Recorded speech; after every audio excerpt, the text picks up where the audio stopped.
So, there's no intro to this video. There's no startup. There's no, whoa, yo, everybody, this is Top One Talks. This is Top One Hoops.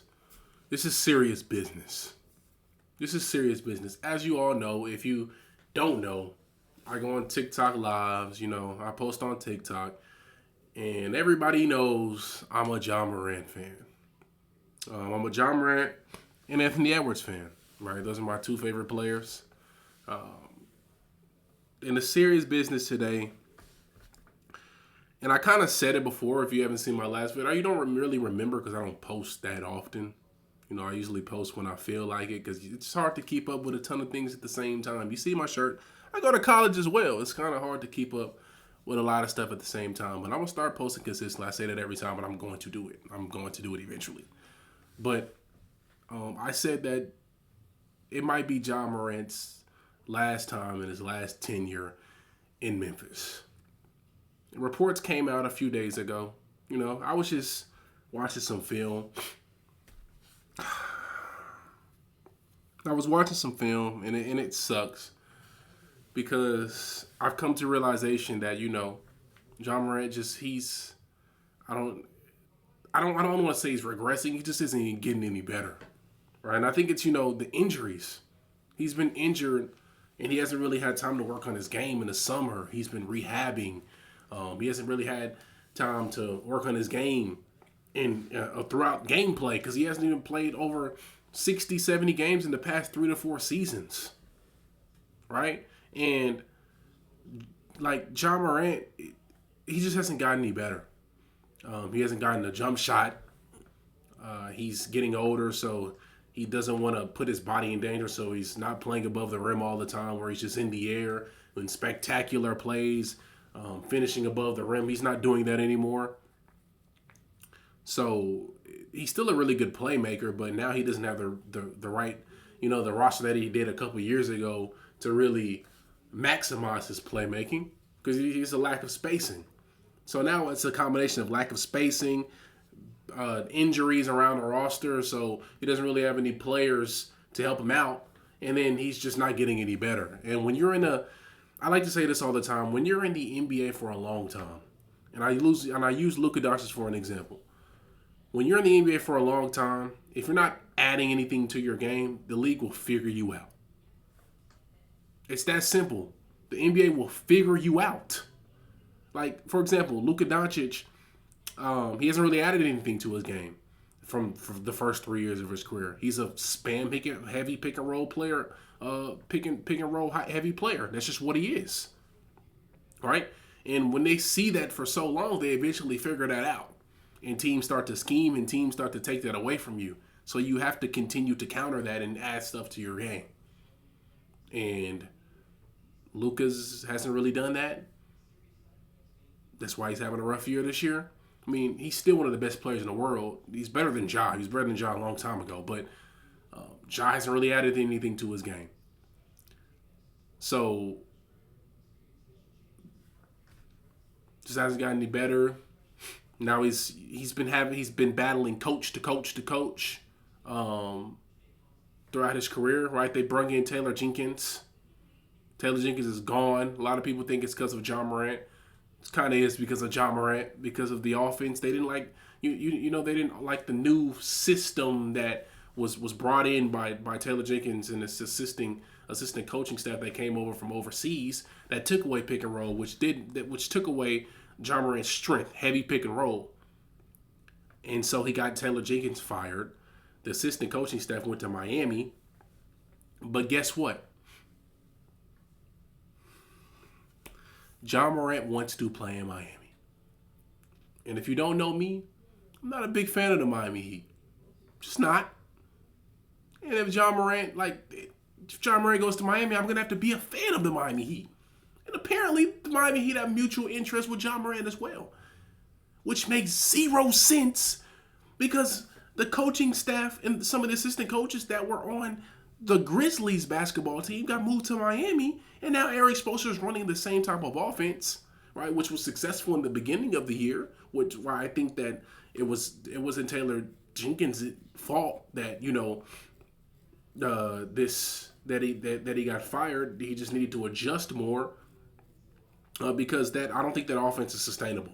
Right? You need to have a pick and roll a lot, at least 25 to 30% of the time. You need to have a guy that can score in pick and roll, Spain action. There's a lot of different actions you can run in pick and roll. If it's just all ISO drive and kick based offense, right? They call it an AU offense. That's how they explain it. Then it gets easier to guard as you go on because it's just a lot of one-on-one basketball, a lot of motion. I'm a dribble at you, hand off here or there. It's very predictable. And as the season go on, they start to figure it out. Just like the Grizzlies when Ja was there a couple years ago, when Taylor Jenkins was there and they were running that offense. It started out well. They were a top 2 seed. And they kept dropping and dropping and dropping and dropping and dropping. And Taylor Jenkins didn't want to adjust, and I guess John Morant got mad at that. I think they should have gave Taylor Jenkins one more year to see if he was going to be able to adjust and add it all together, because he's always been successful in Memphis. He's always had a great offense in Memphis. He's always had a pretty good offense in Memphis. So he just needed to combine it all together, right? Just not stick with one thing. But I gotta be a Miami fan, man. But it sucks because John Morant had a great career in Memphis. The fans loved him in Memphis. I know they did. I see him on Twitter all day. They still don't want to give him up now. But I think he doesn't. I don't think he has a great connection with the head coach now. It's just overdue. It's overdue. And we see what Trae Young just got traded for, right? Corey Kispert and CJ McCollum. And they kind of look at John Morant as in that line of value, right? They like Trae Young really set the table for John Morant. And Memphis is a team that drafts well. They draft really well, and they want a lot of, because they just traded away Desmond Bane for 4 first-round picks. They want picks and young players. There's not a lot of teams that want to give that up for John Morant. Minnesota doesn't want to give that up for John Morant. I don't even think they should. I don't think you should give up a Nas Reed or Julius Randle for John Morant, because that's what they're going to have to do, right? There's a lot of teams that are not interested because they don't want to give up their young talent in a pick. That's not what they want to do. So Miami, I can see why they're interested, because they don't have to give up a lot of young talent for Memphis. You can get a pretty decent return. I mean, you don't have to give away Tyler Hero, Bam Adebayo, Norman Powell, or you could probably keep Khalil Ware, and Andrew Wiggins. All right, Jaime Jaquez, Jovic, something else to make the money match, and 1 first-round pick. Golden.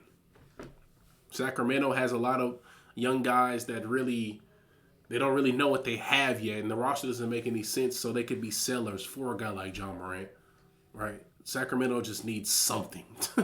So I don't even, that's another team that's in the running. Milwaukee, that's another team where they don't have a lot of young players to offer, because I think they need to keep Ryan Rollins.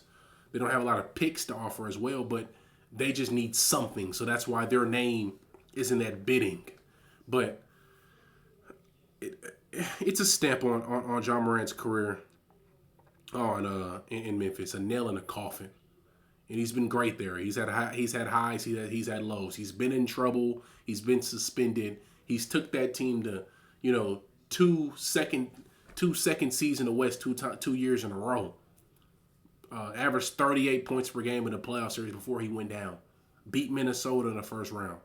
Didn't get to the conference finals, but he was the culture of Memphis. He was the one. Right? He was supposed to be the franchise. He was in the MVP race. He was averaging 27-7 and 27-8. Like, he was the one. Just injuries ultimately have hindered his career. Just what it is, right? And now I think that he just needs to change the scenery. Miami isn't the best place for him. I know they have mutual interest. I get it. John Morant seems like the guy to be wanting to be in the bright lights now, wanting to be in the media, wanting to be. Well, let me not say the media, because I think he doesn't want to be in the media, because I think there's a lot of feelings that he feels like the media doesn't respect him. But I feel like he wants to be in a bigger city like Miami. But the play style doesn't fit him because he didn't want to play for that type of play style last year. So I just don't understand. Milwaukee, I don't know what the fit is next to Giannis. I think that Giannis is a great player, but I don't know about the fit. In Minnesota, it would be a great place for John Morant. I just don't think that they should give up any of their young talent. I think they're well off right now. They have Anthony Edwards, Julius Randle's playing at a all-star level. Nas Reed's amazing. Like, you don't need to touch any of that, right? They're one of the best teams in the NBA right now. You don't need to give up any of their talent for a guy that you don't know what you're going to get, right? So, like, again, Trae Young set the table for Ja. He set the table for Ja. And now I don't know what his future looks like. And me being a fan of John Morant, people have slandered his name when he shouldn't have that rep. He's still a good basketball player in this league, just needs a change of scenery. And once he gets that, I believe that John Morant, I'm not going to say he can get back to that level that he was once playing at, but he'll be a good player in this league that can help a team win a championship. Draymond Green said it. He's one of the highest IQ players in the NBA if you've seen John Morant play. It's what it is. He's a very smart basketball player that's capable of, on any given night, playing as good as your star. Just call it what it is. He is. And let's not act like he's a negative asset to any basketball team. He can only help your basketball team. He's not a locker room problem. All of his teammates in Memphis love him. Memphis loves him. Right? He only got into it with one head coach, and that was Thomas Isolo. That's it. But wherever we moving, let me know. You know, I'm a player guy. But wherever we moving, let me know. Because I feel like John Morant can come in. He can set a standard. He can help your basketball team wherever he's at. John Morant is still one of them ones.